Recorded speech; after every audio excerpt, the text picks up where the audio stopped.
من نوربی یوسفova زندگی میکنم ترسونزاده کوچه نظام 11 بچم عبدالله عظمت شد برای من آدم گفت که یاردم میتیادی ادوکاتی زور دارد گفت نشان داد بعد این ادوکاتی یافتیم کافته بعد این ادوکات که منم سالش کم کردم میتونم دیگر لاج باشد میکنم گفت بعد 5000 بیاریتم گفت من یار بزرگ میهر و $5000 دادم وای ادوکاتا نیافتیم بچم بس سود شد 20 سال داد من این پر خیش اولادم و قرض گرفته دادم چکار کنم اکنون همی خیلی شدم بیسیه و لاجم نیست تا بچه دارد اینا میخورد میشه یکم کس نگاه نکند گفته یکم چه این خیلی کرده میپرشیم چکار کنم الله من تقدیرم به امیخل آخر نز گذشت اکنون آخر تقدیرم الله تعالی امیخل نشان داد یکم خطاگی کردیم یکم کس خطا چیزا نخوردیم لیشنه گم نزدیم تشکیلات خارجی اینا یاردم دادم به کمبغال یاردم تیاد پول مایتیاد عبدالله نعمت الله من یک چیز پرسیدنیم که همه ادوکات ما همه $5000 پول امریکایی گرفته است که همه پرابلمی که عظمت خطی وابسته مهلتش کم کردم میتیم بعد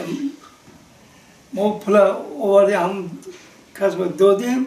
دیگه یکم تغییرات یکم علاوه نشید یکم یاردم نشید و یک کس هم همی سودم نرفته ما بغض ما کم 24-25 کس همی پولاشون گرفتم من شما یاردم میکنم اما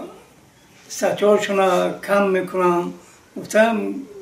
پول گرفتن لیکن پولامون گردانده دادنگی نیست سود شید یارو بزرگ مهر رو سود کردم اما تشکیلات هایی که خارجه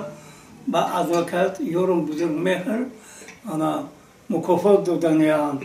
ما حیرانیم که با کدام کارایی که و خدمت نشان داده و مکافات نگرفت اول پول ما رو گردانم با خیش اولادم گفت که اگر شرایط شود میتید گفت اگر عظمت پول یافتم بچه بود استای زور بود حاضم ترمه میداند اگر عظمت بسیار آدم ها کار کردگی دیدگی مایا بعد گفت که که یاوید میتید گفت من بسیار نگرفتیم ده هر کس $500,000 گرفته یافتگم شرایطش اینقدر باشد عظمت غیر جان روزگار با بود کنید گوید من نمیخورم بود کرده من اینا اکنام کرده $100 یاوم $50 یاوم من میبرم میتیم امروز من مورم من حساب کتاب میکند اینا حساب کتاب نمیکند بچه میدانید دستم من گرفتگی من جا میتیم بچه ها گفت که آچه ما زنده باشیم قرض اینا میتیم گفت من اساس اینا حال دادم نمیگویم $50 یاوم خیلی التماس اینقدر ما یافتم مینس کنیدن شد اینا هیچ نگفت من پرسید به گرفتگیم نه من گرفتگیم خیش اولادم گرفتگیم من گرم خانم فروختنم در کن میدانید بچه این 5-6 کس کجا میشند